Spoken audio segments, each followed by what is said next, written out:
नमस्कार मित्रों, स्वागत है आपका आपके अपनी YouTube channel GK by Shaurya में, जिसमें आज हम लूसेंट सामान्य ज्ञान अध्ययन के राज्य व्यवस्था टॉपिक का चैप्टर नंबर 23, 24, 25 तथा 26 की बात करेंगे, जिसमें कुछ आयोग हैं। तो शुरू करते हैं। सबसे पहला आयोग है अनुसूचित जातियों के लिए राष्ट्रीय आयोग। राष्ट्रीय अनुसूचित जाति आयोग एक संवैधानिक निकाय है। इसका गठन संविधान के अनुच्छेद 338 के द्वारा किया गया है। 1990 के 65वें संविधान संशोधन अधिनियम, जो 13/3/1992 से प्रभाव में आया, इसके द्वारा अनुसूचित जातियों एवं जनजातियों के लिए एक राष्ट्रीय आयोग की स्थापना की गई। इस संवैधानिक आयोग ने अनुसूचित जाति एवं जनजाति आयुक्त के साथ ही 1987 में सरकार द्वारा स्थापित आयोग का स्थान लिया। ठीक है दोस्तों, तो ये बात हो गई हमारी 1990 के 65वें संविधान संशोधन अधिनियम की। अब आगे बढ़ते हैं। आगे है 2003 के 89वें संविधान संशोधन अधिनियम, जो 19/2/2004 से प्रभाव में आया। इसके द्वारा इस राष्ट्रीय आयोग को दो भागों में विभाजित कर दिया गया, जिसके तहत राष्ट्रीय अनुसूचित आयोग अनुच्छेद 338 के अंतर्गत एवं राष्ट्रीय अनुसूचित जनजाति आयोग अनुच्छेद 338 का के अंतर्गत नामक दो नए आयोग बना दिए गए। ठीक है दोस्तों, तो इसको फिर से पढ़ते हैं एक बार कि 2003 में 89वां संविधान संशोधन अधिनियम आया, जो कि 19/2/2004 को प्रभाव में आया। ठीक है, इसके तहत राष्ट्रीय आयोग को, जो कि 65वें संविधान संशोधन अधिनियम के द्वारा बना था, उसको दो भागों में बांट दिया गया। पहला राष्ट्रीय अनुसूचित जाति आयोग, जो कि अनुच्छेद 338 के अंतर्गत था। फिर एक नया अनुच्छेद बनाया गया, अनुच्छेद 338 ए या अनुच्छेद 338 का, जिसके अंतर्गत राष्ट्रीय अनुसूचित जनजाति आयोग बनाया गया। ठीक है, अब वर्ष 2004 में राष्ट्रीय अनुसूचित जाति आयोग अस्तित्व में आया। आयोग में एक अध्यक्ष, एक उपाध्यक्ष तथा 3 अन्य सदस्य होते हैं। इनका कार्यकाल 3 वर्ष का होता है। ठीक है, वे 2 कार्यकाल से अधिक के लिए नियुक्त के पात्र नहीं होंगे, मतलब कि सिर्फ 2 कार्यकाल तक उनकी नियुक्ति रहेगी, इसके बाद वे इसके पात्र नहीं होंगे। ठीक है दोस्तों, तो इस प्रकार इसमें कुल कितने मेंबर हो रहे हैं? 1 + 1 + 3। ठीक है दोस्तों, तो कुल मिलाकर इसमें 5 मेंबर हो सकते हैं। ठीक है, आगे बढ़ते हैं। अध्यक्ष, उपाध्यक्ष एवं सदस्यों की नियुक्ति राष्ट्रपति के द्वारा की जाती है। ठीक है दोस्तों, आयोग के मुख्य कार्यों की बात करें तो पहला कार्य है अनुसूचित जातियों के संवैधानिक संरक्षण से संबंधित सभी मामलों का निरीक्षण एवं अधीक्षण करना तथा उसके क्रियान्वयन की समीक्षा करना। अनुसूचित जातियों के हितों का उल्लंघन करने वाले किसी मामले की जांच पड़ताल एवं सुनवाई करना। अनुसूचित जातियों के संरक्षण के संबंध में उठाए गए कदमों के एवं किए जा रहे कार्यों के बारे में राष्ट्रपति को प्रतिवर्ष या जब भी आवश्यक हो प्रतिवेदन प्रस्तुत करना। यह आयोग आंग्ल भारतीय समुदाय के संबंध में भी उसी प्रकार कार्य करेगा जिस प्रकार वह अनुसूचित जातियों के लिए करता है। ठीक है, तो यह जो एससी कमीशन है, वह आंग्ल भारतीय समुदाय के लिए भी कार्य करेगा। ठीक है, अनुच्छेद 338 के खंड 10 के अनुसार ऐसा प्रावधान है। अब महत्वपूर्ण नोट दिया है कि 2018 तक आयोग को अन्य पिछड़ा वर्ग के संबंध में भी समान कार्य करने की आवश्यकता थी, लेकिन 2018 में क्या हुआ, 102वें संविधान संशोधन अधिनियम द्वारा इस जिम्मेदारी से मुक्त कर दिया गया। ठीक है, आगे बात करेंगे क्यों कर दिया गया। अब बात करेंगे 24वां अनुसूचित जनजातियों के लिए राष्ट्रीय आयोग की, अर्थात national commission for scheduled tribe. राष्ट्रीय अनुसूचित जनजाति आयोग भी एक संवैधानिक निकाय है। इसका गठन संविधान के अनुच्छेद 338 का अर्थात 338 ए के द्वारा किया गया है। 2003 के 89वें संविधान संशोधन अधिनियम, जो 19/2/2004 को 4 से प्रभाव में आया, इसके द्वारा संविधान में एक नया अनुच्छेद जोड़ा गया, जिसका नाम था अनुच्छेद 238 का। दोस्तों, ये अनुच्छेद 238 नहीं है, 338 है। तो आप इसको करेक्शन कर लो कि लूसेंट में ये गलत दिया हुआ है। ठीक है, तो 338 है वो, इसमें लिखा नहीं रहा है, थोड़ा आप ध्यान से सुन लीजिएगा। 338 है वो, 338 का, जिसके अंतर्गत यह आयोग बना। इसमें भी एक अध्यक्ष, एक उपाध्यक्ष और 3 सदस्य होते हैं। सभी की नियुक्ति राष्ट्रपति के द्वारा होती है। इसका कार्यकाल 3 वर्ष का होता है। 2 कार्यकाल से अधिक के लिए नियुक्ति नहीं होती है। आयोग अपना वार्षिक प्रतिवेदन राष्ट्रपति को प्रस्तुत करता है। यदि आवश्यक समझा जाता है तो समय से पहले भी आयोग अपना प्रतिवेदन दे सकता है। ठीक है दोस्तों, तो ये रहा हमारा अनुसूचित जाति जनजातियों के लिए आयोग तथा जातियों के लिए आयोग। अब बात करेंगे 25वां राष्ट्रीय पिछड़ा वर्ग आयोग। ठीक है, राष्ट्रीय पिछड़ा वर्ग आयोग अधिनियम 1993 के द्वारा राष्ट्रीय पिछड़ा वर्ग आयोग की स्थापना 1993 में की गई, लेकिन अभी तक ये संवैधानिक नहीं था। ठीक है, संविधान में इसका कोई उल्लेख नहीं था। कब तक? 2018 तक। फिर 2018 में क्या होता है, 102वां संविधान संशोधन अधिनियम 2018 में किया जाता है। इसके तहत संविधान में एक नए अनुच्छेद अनुच्छेद 338 खा का प्रावधान किया गया, जो पिछड़ा वर्ग आयोग को एक संवैधानिक दर्जा प्रदान करता है। यानी पिछड़ा वर्ग आयोग अब एक संवैधानिक संस्था है। ठीक है दोस्तों, तो अनुच्छेद 338 खा या 338 बी का प्रावधान किया गया। अब इसमें भी सेम टू सेम है। एक अध्यक्ष होगा, एक उपाध्यक्ष तथा 3 सदस्य, कुल मिलाकर 5 लोग होंगे।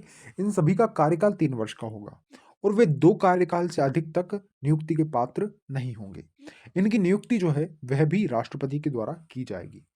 ठीक है, केंद्र सरकार तथा राज्य सरकारों को सामाजिक शैक्षणिक रूप से पिछड़े वर्गों को प्रभावित करने वाले समस्त नीतिगत मामलों पर आयोग से परामर्श लेना अनिवार्य है। हालांकि 2021 के 105वें संशोधन अधिनियम ने राज्य सरकारों को अपने स्वयं के उद्देश्यों के लिए एवं सामाजिक शैक्षिक रूप से पिछड़े वर्गों की सूची तैयारी और रखरखाव के संबंध में आयोग के साथ इस परामर्श से छूट दे दी है।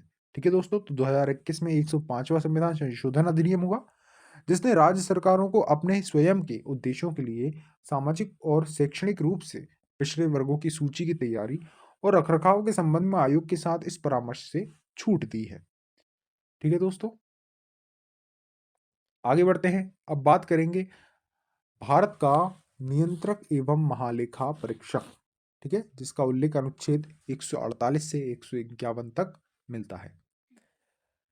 नियंत्रक महालेखा परीक्षक की नियुक्ति राष्ट्रपति करता है, किंतु उसे पद से संसद के दोनों सदनों के समावेदन पर ही हटाया जा सकेगा, जिसका आधार साबित कदाचार एवं असमर्थता होगा। ठीक है, तो नियुक्ति तो इनकी राष्ट्रपति करते हैं, लेकिन इनको हटाता कौन है? संसद। ठीक है, यानी इसे हटाने की प्रक्रिया जो है उच्चतम न्यायालय के न्यायाधीश के समान होगी। ठीक है, इसकी पदावधि पद ग्रहण करने की तिथि से 6 वर्ष होगी, लेकिन यदि इससे पूर्व 65 वर्ष की आयु प्राप्त कर लेता है तो वह अवकाश ग्रहण कर लेगा। वह सेवानिवृत्ति के पश्चात भारत सरकार के अधीन कोई पद धारण नहीं कर सकता। कब? सेवानिवृत्ति के बाद। नियंत्रक महालेखा परीक्षक सार्वजनिक धन का संरक्षक होता है। भारत एवं प्रत्येक राज्य एवं प्रत्येक संघ राज्य क्षेत्र की संचित निधि से किए गए सभी व्यय विधि के अधीन ही हुए हैं। यह इस बात की संपरीक्षा करता है, अर्थात पोस्टमार्टम करता है। नियंत्रक एवं महालेखा परीक्षक राष्ट्रपति एवं राज्यपाल के निवेदन पर किसी अन्य प्राधिकरण के लेखाओं की भी लेखा परीक्षा करता है, जैसे स्थानीय निकायों की लेखा परीक्षा करना।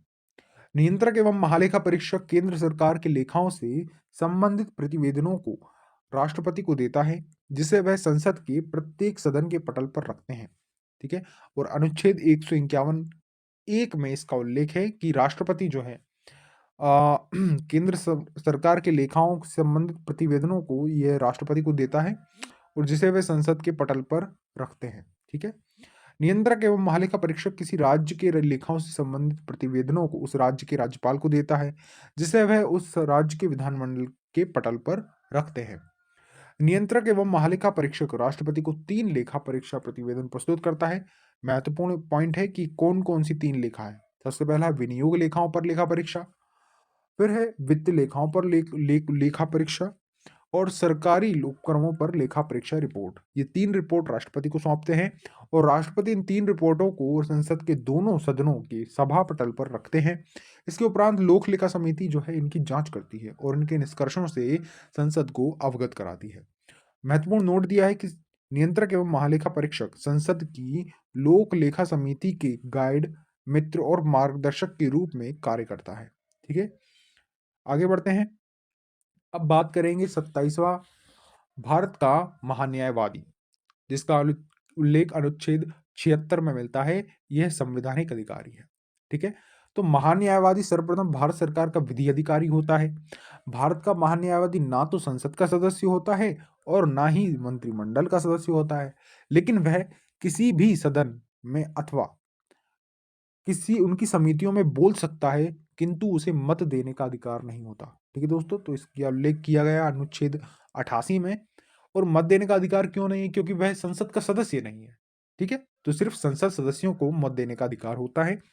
आगे बढ़ते हैं। महान्यायवादी की नियुक्ति राष्ट्रपति करता है तथा वह उसके प्रसाद पर्यंत पद पर रहता है। अर्थात जब तक राष्ट्रपति चाहेंगे तब तक महान्यायवादी पद पर रहेंगे। महान्यायवादी बनने के लिए वही अर्हताएं होनी चाहिए जो उच्चतम न्यायालय के न्यायाधीश बनने के लिए होती हैं। महान्यायवादी को भारत के राज्य क्षेत्र के सभी न्यायालयों में सुनवाई का अधिकार होता है। महान्यायवादी की सहायता देने के लिए एक सॉलिसिटर जनरल तथा 2 अतिरिक्त सॉलिसिटर जनरल भी नियुक्त किए जा सकते हैं। ठीक है? तो एक सॉलिसिटर जनरल होता है तथा 2 अतिरिक्त सॉलिसिटर जनरल होते हैं। अब बात करते हैं राज्य के महाधिवक्ता की। तो अनुच्छेद 165 में, ठीक है, अभी हमने बात की थी भारत के महान्यायवादी की, जिसका उल्लेख अनुच्छेद 76 में मिल रहा था। ठीक है? और अब राज्य के महाधिवक्ता की बात हो रही है, तो इसका उल्लेख अनुच्छेद 165 में मिलता है। राज्य के महाधिवक्ता की व्यवस्था 165 में हुई है। वह राज्य का सर्वोच्च कानून अधिकारी होता है। महान्यायवादी की नियुक्ति राज्यपाल के द्वारा होती है। राज्यपाल वैसे व्यक्ति को महाधिवक्ता नियुक्त करता है जिसमें उच्च न्यायालय के न्यायाधीश बनने की योग्यता हो। वह अपने पद पर राज्यपाल के प्रसाद पर्यंत बना रहता है। महाधिवक्ता के कार्यों की यदि बात करें तो पहला कार्य राज्य सरकार को विधि संबंधी ऐसे विषयों पर सलाह दे जो राष्ट्रपति द्वारा सौंपे गए हों। विधिक स्वरूप से ऐसे अन्य कर्तव्यों का पालन करे जो राज्यपाल द्वारा सौंपे गए हों। ठीक है? आगे, अपने कार्य संबंधी कर्तव्यों के तहत उसे राज्य के किसी न्यायालय के समक्ष सुनवाई का अधिकार है। इसके अतिरिक्त उसे विधानमंडल के दोनों सदनों या संबंधित समिति अथवा उस सभा में जहाँ के लिए वह अधिकृत है, उसमें बिना मताधिकार बोलने तथा भाग लेने का अधिकार है। महाधिवक्ता को वे सभी विशेषाधिकार एवं भत्ते मिलते हैं जो विधानमंडल के किसी सदस्य को मिलते हैं। ठीक है? तो ये रहा हमारा महाधिवक्ता तथा महान्यायवादी।